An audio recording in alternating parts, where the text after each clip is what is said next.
and welcome back to the blog. For those of you who are new here, I'm Samantha, solo traveler, blog writer, hand talker, and recent traveler to all 50 states. That's right, I said all 50. And today, I'm here to share with you all of my fast favorites from traveling to all 50 states. Now, if you're looking for information on one particular state, don't worry, I'm working on producing videos and other posts covering my recommendations for each individual state. But for now, we're just going to be talking about my top recommendations from all of the states as a whole. These things are going to include categories like best food, best views, most affordable, and more. I should also put a disclaimer on here and say that these are just my top favorites. They're not necessarily going to agree with yours if you've been to a particular state or anybody else's. I'm just trying to get out as much information as I can about the states as a whole and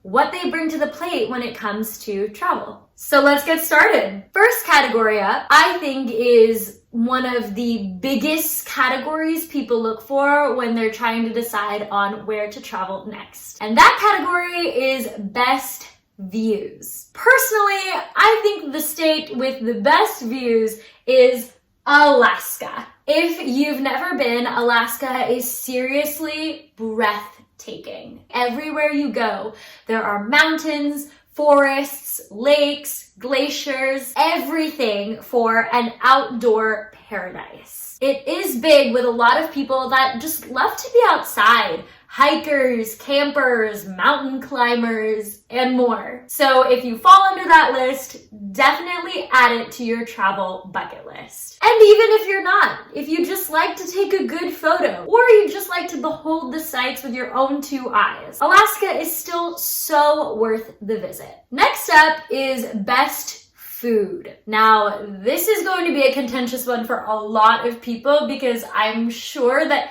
every state has a staple food that they bring to the table. But my personal favorite for best food is the Atlantic Northeast region. I'm talking Maine, Rhode Island, Massachusetts, the lobster rolls, the clam chowder, the crab, the sushi. So good. And yes, you can find all of these foods in most other states, but I think it's the freshest and best prepared up there on the East Coast. Moving right along the list, I'm going to be talking about a couple of more views-related categories. These are going to include things like best beaches, best mountains, hiking, coastline, and foliage. We're going to start with the mountains part of the categories. So for best mountains, I'm picking two sort of joint winners, Colorado and Vermont. Now, I think Colorado is kind of an easy pick, and maybe that's just me being from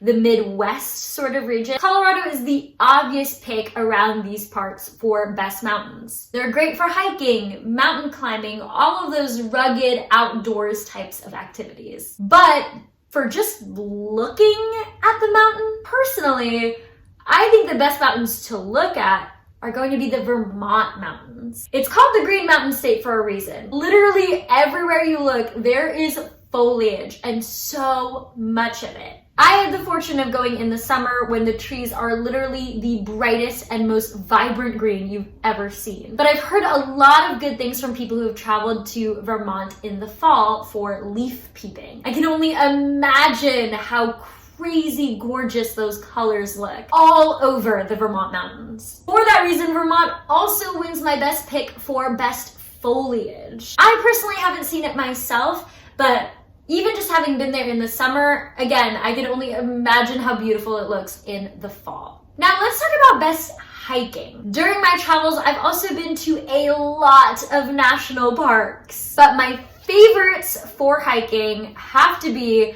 either the Smoky Mountains or Yellowstone. Yellowstone is huge. There's so much to do there for any kind of outdoor adventurer. Also, It's gorgeous. I mean, we've already talked about how beautiful that mountain range is over there. I will say that the Smoky Mountains over here on the eastern side of the country is also beautiful in its own right. I really like the trails in the Smoky Mountains because there's a trail for every type of hiker, from the simple 1-mile trails for your novice hikers, also the longer ones, including part of the Appalachian Trail for your more advanced hikers. Now, even though I mentioned both Yellowstone and the Great Smoky Mountains, my favorite national park has probably gotta be Glacier. Glacier National Park is up here in Montana, very, very close to Canada. I went to Glacier in the fall, and actually it was getting pretty cold. Cold enough that they shut down the main road that goes through the park. So I didn't even get to see it all. And still,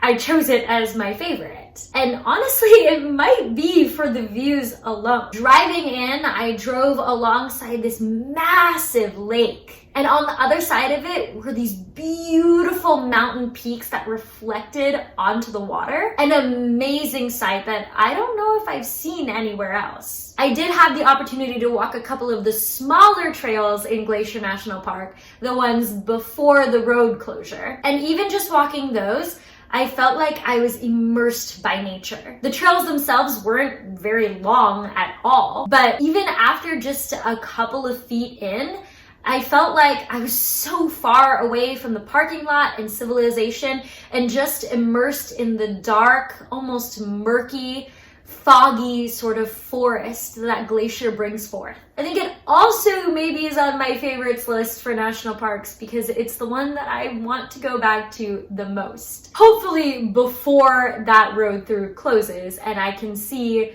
more of the park. Okay, enough about mountains and hiking and outdoors things. Let's talk about relaxation. Which states do I think have the best beaches? There are actually beaches to be found everywhere, all over the United States. I'm talking about even down here near Texas and Louisiana where the Gulf of Mexico is, and up here with Wisconsin and Michigan where all the Great Lakes are. But my favorite beaches have got to be here in Florida or over here in Hawaii. I'm talking about specifically the Florida Keys beaches. I think my favorite thing about these beaches is not only how pretty they can be, but also how convenient it is to get from beach to beach. There are so many beaches down in the Keys. If a beach that you end up at is too small or too crowded, or maybe just not your vibe, you could easily get back in your car, drive 15 minutes to the next key, and be at a whole new beach. Hawaii beaches are obviously infamous for being so beautiful. And I can tell you right now, they're famous for a reason. I loved the beaches that I visited on Maui specifically. The sand is so soft on your feet and the water is refreshingly cool. Plus, those Maui sunsets are definitely one to beat. Now, my next category is going to be kind of similar to best beaches, but it's going to be about the coastline instead. And this one for me has a clear winner. My favorite for best coastline is the Pacific Coast Highway. I had the opportunity to drive the PCH, I want to say last fall. The memory of those beautiful pull-off beaches and the rising trees and mountains on the other side still stays with me. There's nothing quite like it. It's one of those roads that you could easily just take your time. You could take up to a week, 2 weeks, even a month, now that I think about it. Now, the weather may change drastically while you're on the PCH, especially as you're going from Southern California all the way up to the rainy wetness of Upper Washington. But I also think that that contributes to the beauty of the PCH, that changing weather and landscape. I experienced it all, and it's honestly another thing that I would love to do again. My next two categories are going to be a little bit strange. They're going to be most historical and place with most things to do. Now, most historical I may have just added on this list because I wanted a reason to include Savannah, Georgia on here. There are a lot of cities, especially on the East Coast and further up northeast, that have a lot of history to them. Savannah, I think, also has a lot of history to it, and you can tell specifically just by walking through the city and taking in that architecture. The buildings just look and feel old. The city itself also has a lot of park squares where it's not like a specific park, but when you're walking through, you end up walking through this square of land with a lot of foliage, trees, bushes, and park benches that you can just take a rest on. Sit, enjoy the shade, and watch the city bustle around you. I think that's pretty unique to Savannah. I've never really seen it done the way Savannah does it anywhere else in the United States. Now, if we're talking about a place with the most things to do, I think I have to give it up to New York, specifically New York City. I don't think it's any secret that New York City has a ton of things, and for a variety of different people. It's more than just Broadway shows, good places to eat, and active nightlife. There's also a lot of city to walk through, so if you're more of an active person, don't worry, you're gonna get your steps in. There's also a handful of city parks in New York City,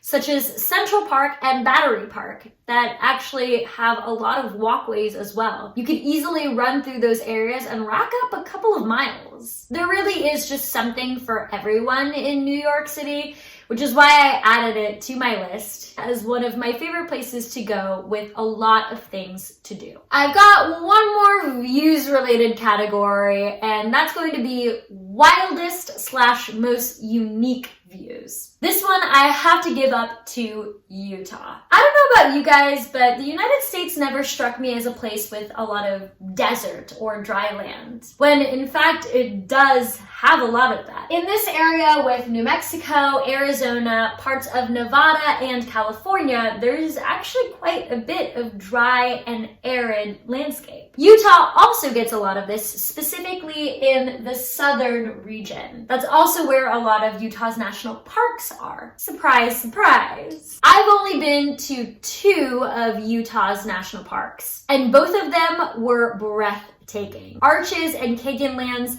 have some of the most beautiful rock formations I've ever seen. And this is no shade to the Grand Canyon at all, but I mean, arches? Literally, I didn't know rocks could form the way they do in Arches National Park. They seriously jut out of the ground and twist and turn in incredible ways. That landscape is just unbeatable to me. And a lot of people who have been, and specifically have stayed through the night, have said that areas in southern Utah, like Arches National Park, look like they're in another planet. And that's why it wins my vote for wildest / most unique views. If it looks like you're on another planet, I mean, how much more unique could it get? Okay, now we're getting to the good stuff. The stuff that I'm sure all of you who want to start traveling in the United States really want to know. The states that I think are the most affordable to go to and the most expensive. I think we should probably start with most expensive because I think these two might be a little bit obvious. My pick for most expensive states are going to be Hawaii and Alaska. Yes, there are a couple states in the continental US, New York, Florida, California, Washington, that can get a little pricey, but it really depends on the activity you do. And the same thing could be said for Hawaii and Alaska, but I'm marking them as the most expensive because not only is it expensive to get there, I'm talking hundreds of dollars on your flight, or a long distance to drive if you're planning to drive through Canada all the way up to Alaska. But it also doesn't get much cheaper once you get to your destination. There are some places that you can fly to all around the world where it may be expensive to get there, but it's pretty cheap to live and eat there. But Alaska and Hawaii are not exactly that way. Everything is expensive, from your lodging to your food to the activities that you're going to try there. So you definitely need to save up a lot of money. That isn't to say that both of those places aren't worth it, because they've made it to my favorites in other categories on this list, but you should be prepared to make a pretty sizable dent in your wallet. Now, my pick for most affordable state is a Midwestern state. I think the middle of the country has this reputation for being a flyover area or a drive-through area, an area where you don't really stop to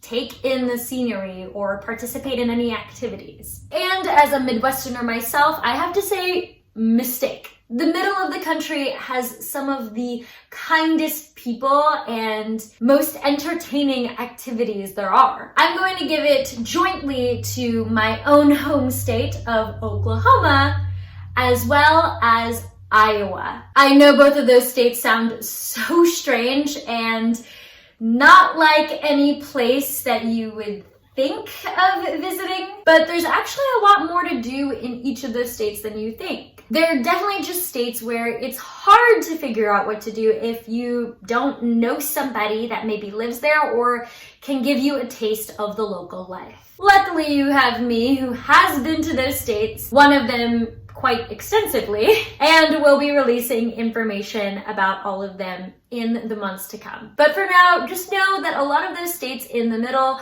are quite affordable, and there's even a lot of free things to do. In Oklahoma, specifically my own home city of Tulsa, one of the most popular things to do is visit this very large and well-known park that we have here called The Gathering Place. And all of it is free. I mean, minus the food and snacks that you might buy at our in-house cafe at The Gathering Place. But just seeing the area, playing on the playgrounds, running through the park, that in itself is free. In Iowa's capital city of Des Moines, they have a free public art center. Free. And a free public art sculpture park. Free. I mean, there's no better way to save money other than doing free things, right? Okay, the last thing that I have on my list is my overall most unexpected favorite state. And I'm giving this one to North Carolina. I've only been to North Carolina once, and I spent less than a weekend there, I think. It might have been 3 or 4 days, but still not a very long time, and I absolutely enjoyed it. I think North Carolina has a little bit of everything. It's got a bigger city in Charlotte and Raleigh. It's got an outdoor city in Asheville. And it's got a beach town in Wilmington. I'm sure there are a couple of other places in between there too. North Carolinians, please don't come at me. But those are the big ones that I noticed. I've only really been to Charlotte and Asheville, and the others I can only hope to go to in the future. Again, it's another state that I would love to visit time and time again. Okay, I did promise that this would be my fast favorites list, so that is all that I have for you today. Please make sure to stay tuned for my future posts about all of the states. I'm planning to have some guides for each and every one of them. And the best way you can stay in tune for all of that is to subscribe to the blog if you haven't already. Also, if you scroll a little bit further, you'll find links to my social media pages, which give you a behind-the-scenes look on all of the things that I'm working on and all of the new places that I'm traveling to. So make sure to follow me on there too. If you've stayed to the end of this video, thank you so much. I hope you enjoyed all of my recommendations. And if you happened to miss anything, don't worry. I've listed all of my favorites from all of the places down below in the rest of the blog post. Thanks again for watching, you guys, and I will see you next week. Bye!